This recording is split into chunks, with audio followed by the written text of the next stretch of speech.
اعوذ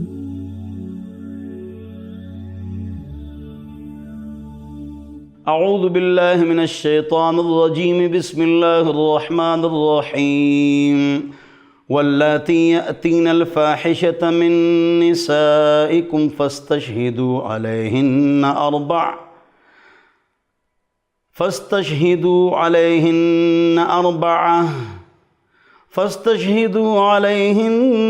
أربعة منکم فَإِن شَهِدُوا فَأَمْسِكُوهُنَّ فِي الْبُيُوتِ حَتَّى يَتَوَفَّاهُنَّ الْمَوْتُ أَوْ يَجْعَلَ اللَّهُ لَهُنَّ سَبِيلًا۔ میرے محترم اور مکرم بزرگوں، دوستوں اور ساتھیوں، اور میری قابل احترام ماؤں اور بہنوں، اس آیت کے اندر اگر کسی عورت سے بدکاری ہو جائے تو اس کی شرعی سزا کا ذکر ہے جو منسوخ ہو چکا ہے۔ وہ یہ ہے کہ اگر تمہاری عورتوں سے بدکاری سرزد ہو جائے تو اس کے اوپر 4 گواہ لے آؤ، پھر گھر میں اس کو قید کرو، انتقال کر جائے یا اللہ کوئی حکم اتارے اس تک۔ پھر جب حکم آیا خذوا عنی خذوا عنی، حضور نے اعلان فرمایا صلی اللہ علیہ وسلم کہ پاک رب نے فرمایا تھا کہ اللہ ان کے لیے کوئی راستہ نکالے، تو وہ راستہ نکل آیا، اب لے لو۔ وہ کیا؟ وہ یہ ہے غیر شادی شدہ کے لیے 100 کوڑے ہیں اور شادی شدہ کے لیے رجم ہے۔ بہرحال یہ تو حکم ہے۔ اگلی بات یہ ہے کہ اگر ایک آدمی سے بدکاری یا بدکاریاں ہو جائے، مرد یا عورت، اور وہ اللہ رب العزت سے سچے دل سے توبہ کرے تو اللہ اس کے گناہوں کو صرف معاف نہیں کرتا ہے بلکہ اس کو نیکیوں میں تبدیل کر دیتا ہے۔ خوش ہو جاؤ۔ یہ تب ہے کہ وہ خود جائے کہ مجھے پاک کرو ایک قاضی، یا حضرات گئے کہ ہم کو پاک کرو یا رسول اللہ طہرنی، مجھے پاک کرو یا رسول اللہ۔ تو اگر کوئی نہ جائے اور کسی کو پتہ چل جائے اور وہ پردہ ڈالے تو حضور اکرم صلی اللہ علیہ وسلم نے فرمایا کہ پردہ ڈالو اور عدالت میں مت آؤ، اور ادرؤوا الحدود ما استطعتم، جتنی آپ میں طاقت و حدود کو ختم کرو، یعنی وہ حد نافذ نہ ہو جائے، یعنی ایسا کوئی نقطہ نکالو جائز صحیح غلط نہیں۔ جیسے حضور اکرم صلی اللہ علیہ وسلم کے پاس اس طرح ایک فرد آئے تو اس نے کہا آپ نے بوسہ لیا ہوگا، بدکاری نہیں کی ہوگی، آپ نے یہ کیا ہوگا یہ کیا ہوگا۔ انہوں نے کہا نہیں، میں نے گناہ کیا ہے، گناہ کبیرہ کی ہے، بدکاری کی ہے۔ حتیٰ کہ بعد سے حضور اکرم صلی اللہ علیہ وسلم نے رخ موڑ دیا ہے کہ نہیں ٹھیک ہے، تاکہ یہ چلا جائے اور اللہ سے معافی مانگ لے اور اللہ اس کو معاف کر دے۔ نقطہ سنو دوبارہ، جس سے بہت بدکاریاں ہو جائے، ایک نہیں، ایک مثال دے رہا ہوں، لوگ پریشان ہو جاتے ہیں اور 2 رکعت نفل اللہ تعالیٰ سے، بلکہ نفل بھی نہ پڑھے، الندم توبۃ، دل میں نادم ہو گیا میں نے یہ کیا، اللہ اس کے گناہ کو صرف معاف نہیں کرتا ہے، شک مت کرو۔ پاک رب پاک کلام سورہ فرقان آخری صفحہ 19ویں پارے میں فرماتے ہیں فَأُولَئِكَ يُبَدِّلُ اللَّهُ سَيِّئَاتِهِمْ حَسَنَاتٍ، اللہ اس کے گناہوں کو نیکیوں میں تبدیل کر دیتا ہے۔ بعض لوگ پریشان ہو جاتے ہیں، شیطان کو تنگ کرتا ہے، اللہ تو معاف کرنے والی ذات ہے۔ تو قاضی کے پاس بھی نہ جاؤ، اور گواہوں کو کہا گیا کہ پردہ ڈالو۔ اگلی بات یہ ہے کہ اللہ تعالیٰ نے، میں آپ کو حدود کا فائدہ بتاتا ہوں اور حدود کی تفصیل بتاتا ہوں، بہت اہم نقطہ بتا رہا ہوں، مختصر وقت میں آپ کی توجہ درکار ہے۔ دیکھو، حدود تعزیرات، حدود حد کی جمع ہے، اس کا معنی ہے متعین سزا، اس کا انکار کفر ہے۔ اور ایک تعزیر، وہ جرم جس کی سزا موجود نہیں قرآن و حدیث میں، یا سزا تو موجود ہے لیکن مختلف ہے، وہاں تعزیر ہوتی ہے۔ یعنی قاضی اپنی ثوابدید پر اس کے لیے کوئی سزا نکال دے، 39 کوڑے سے کم ہو یا 39 کوڑے ہوں۔ اور والتعزیر قد یبلغ مبلغ القتل، اگر وہ جرم بار بار کرے تو اس کو قتل کیا جا سکتا ہے، وہ ایک الگ موضوع ہے تعزیر۔ اور جو حدود ہے جس کا منکر کافر ہو جاتا ہے وہ کل 8 ہیں۔ حدود کی جو بحث ہے بہت مشکل ہے، لیکن میں نے اس کو نہایت ہی آسان کر دی ہے، لیکن اگر آپ توجہ فرمائیں۔ نمبر 1، پاک رب نے 5 چیزوں کے بارے میں فرمایا ہے کہ یہ قیمتی ہیں۔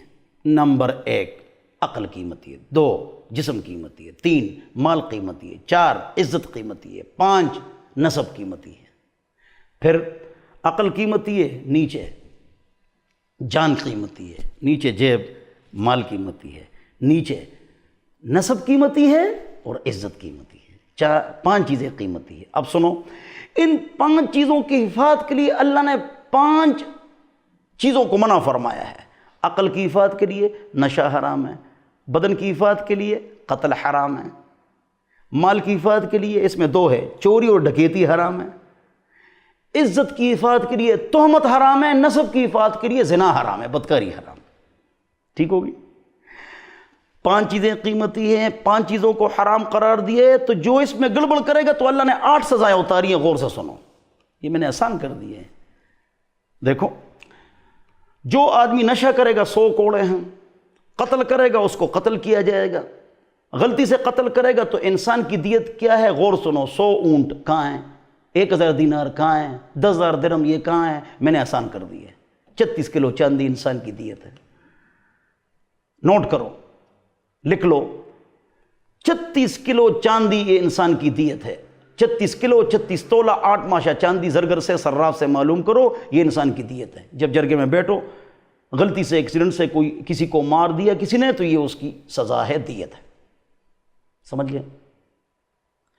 آگے چلو، جو چوری کرے گا ہاتھ اس کا کاٹا جائے گا، شرط یہ کہ اس چیز کی قیمت 10 درہم ہو، آج کل 3000 روپے 2019 ہے، اور وہ چیز خراب نہ ہوتی ہو۔ پھل فروٹ میں تعزیر ہے، حد نہیں ہے، توجہ چاہیے۔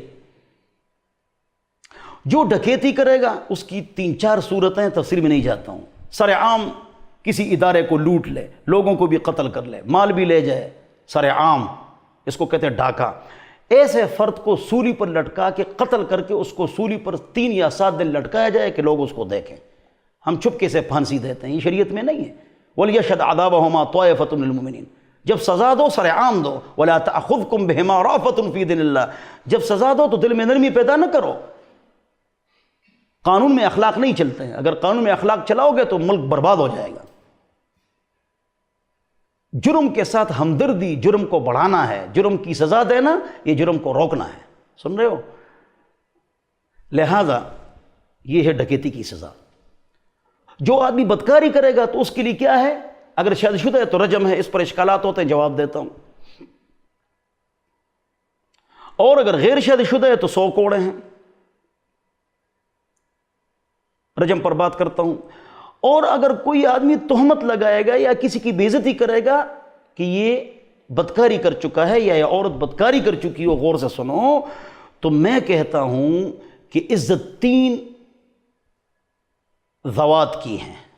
نمبر 1 عزت اللہ کی ہے، 2 رسول محمد پاک صلی اللہ علیہ وسلم کی عزت ہے، 3 عزت کس کی ہے؟ انسان کی ہے۔ تم اس کو زانی مت کہو اگر آپ کے پاس 4 گواہ نہیں ہیں۔ کتنی باتیں ہو گئی؟ 3۔ اللہ کی عزت ہے، توجہ، اور کوئی اللہ کی بے عزتی کرے، کس طرح؟ جس دین کو اللہ نے اتارا ہے اس میں داخل ہونے کے بعد اسے نکلتا ہے، وہ مرتد ہوتا ہے، یہ اللہ کی بے عزتی کرتا ہے۔ من بدل دینہ فاقتلوہ، بخاری شریف، اس پر اجماع ہے۔ جو دین کو تبدیل کرے اس کو قتل کرو، اگر مرد ہو، اگر عورت ہو اس کو جیل میں ڈالا جائے گا، سمجھایا جائے گا، اس کے لیے قتل نہیں ہے۔ اگر عورت ہو اور اگر مرد ہو تو 3 دن اس کو سمجھایا جائے گا، اگر وہ نہ سمجھے پھر اس کو قتل کیا جائے گا۔ لیکن حد کا نفاذ یہ حکومت کا کام ہے، اگر وہ نہ کرے وہ گناہگار۔ یہ جو افراد قتل کرتے ہیں، لوگوں کو مارتے ہیں، یہ ناجائز ہے۔ کل امت کا اجماع ہے کہ حد کا نفاذ حکومت کا کام ہے، افراد کا نہیں۔ یہ جو ہم قتل کر لیتے ہیں اس سے ملک میں انارکی پیدا ہوتی ہے، نقصان پیدا ہوتا ہے، یہ شریعت میں نہیں ہے۔ سزا حکومت کا کام ہے، نہیں دیتی ہے، آخرت میں وہ پہنچنے والے ہیں، اللہ سزا دیں گے۔ ہم قانون کو ہاتھ میں نہ لیں، یہ شرعی قانون ہے۔ جو نبی علیہ السلام کی، یہ مرتد کی بات گزر گئی، جو نبی علیہ السلام کی شان میں گستاخی کرے، اور گستاخی ثابت ہو جائے، اس میں بڑے نقصانات ہوتے ہیں ثبوت میں اور تھانوں میں اور یہ کچہریوں میں اور یہ وہ، تو اس کا خیال کیا جائے، ایک آدمی ویسے قتل نہ ہو جائے۔ ہاں، تو حضور کی شان میں گستاخی کرے اور اس پر وہ گستاخی واقعتاً بغیر تردد کے ثابت ہو جائے، وہ بھی واجب القتل ہے، 4 اماموں کا اتفاق ہے۔ پاکستان اور تمام اسلامی ممالک کا یہ قانون ہے۔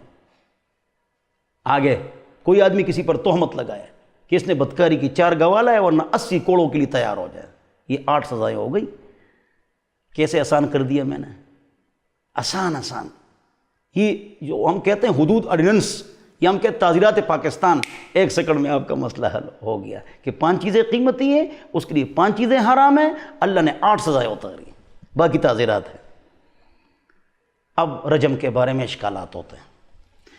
رجم کے بارے میں ایک اشکال یہ ہوتا ہے کہ ایک آدمی کو پتھر مار مار کے مارتے ہو تو بس شوٹ کرو کہ ختم ہو جائے جلدی، کیوں پتھر سے مارتے ہو؟ تو یہ مولوی کیوں اس طرح کرتے ہیں؟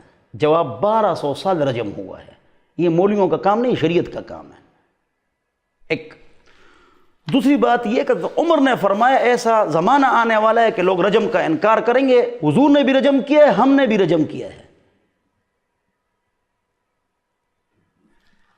اگر ایک آدمی رجم ہو رہا ہے 4 گواہ کی وجہ سے اور وہ رجم ہو رہا ہے، اس دوران گواہوں نے کام نے جھوٹ بولا تھا، واقعوں نے جھوٹ بولا تھا، تو سزا چلی گئی، رجم نہیں ہوگا، اور 4 آدمیوں کو 80 کوڑے ہوں گے۔ اگر آپ نے شوٹ کر دی وہ تو گیا۔ اگر وہ خود قاضی کے پاس آیا ہے اور مجھے صاف کرو اور اس کو مارا جا رہا ہے اور وہ بھاگ گیا کہ میں نے جھوٹ بولا تھا، وہ معاف ہو گیا، چلا گیا، بات ختم۔ آپ نے اگر شوٹ کر دی وہ تو چلا گیا۔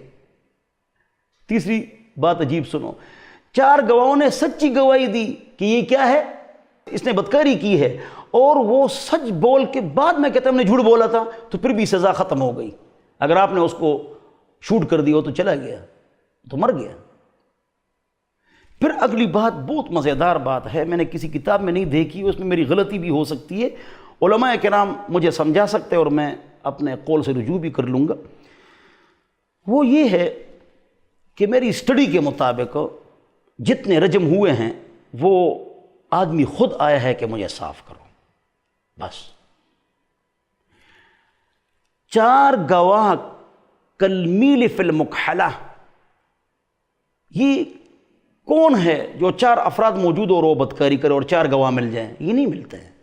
لہذا رجم کی سزا بہت بڑی معلوم ہوتی ہے، لیکن میری جو اسٹڈی ہے ناقص، کمزور، تو جنہوں نے یہ کہا کہ مجھے پاک کرو تو اس پر تو رجم ہوا ہے، وہ خود اپنے آپ کو پتھروں سے مروانا چاہتا ہے، اور اگر اس دوران اگر وہ بھاگ جائے تو وہ معاف ہے، صحابہ نے اس کو مارا، حضور اکرم صلی اللہ علیہ وسلم ناراض ہو گئے۔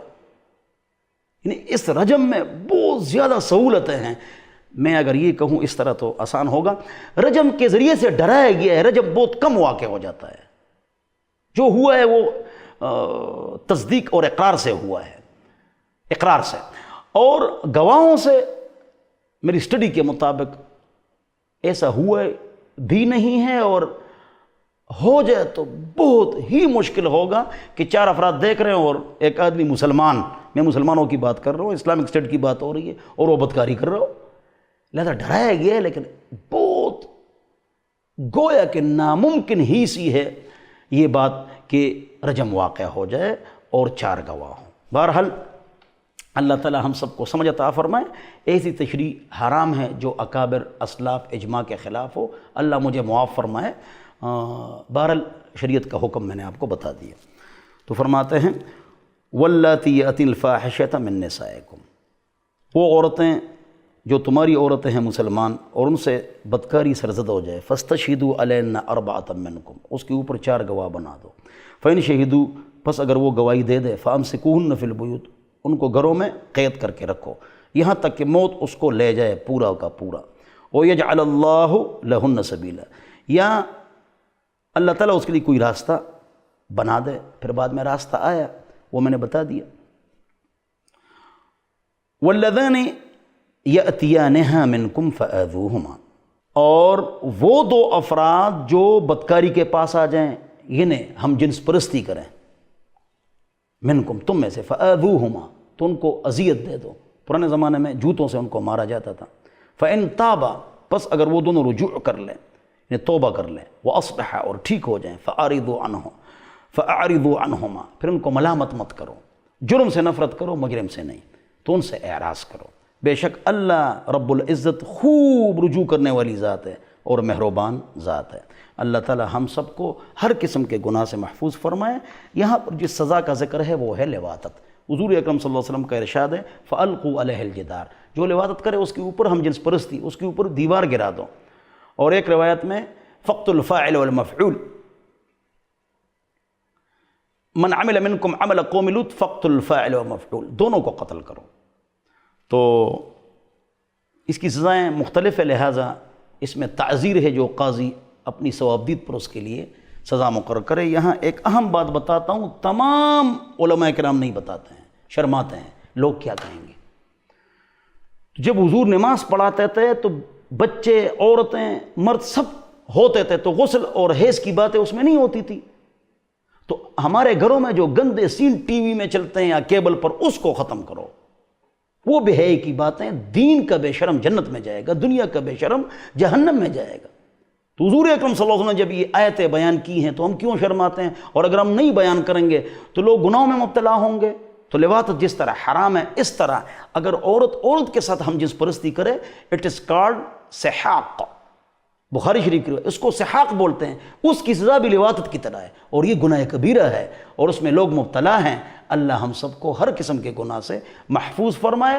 اللہ ہماری زبانوں کو، پیٹوں کو اور شرمگاہوں کو محفوظ فرمائے. وآخر دعوانا الحمدللہ رب العالمین وصلی اللہ علی النبی الکریم.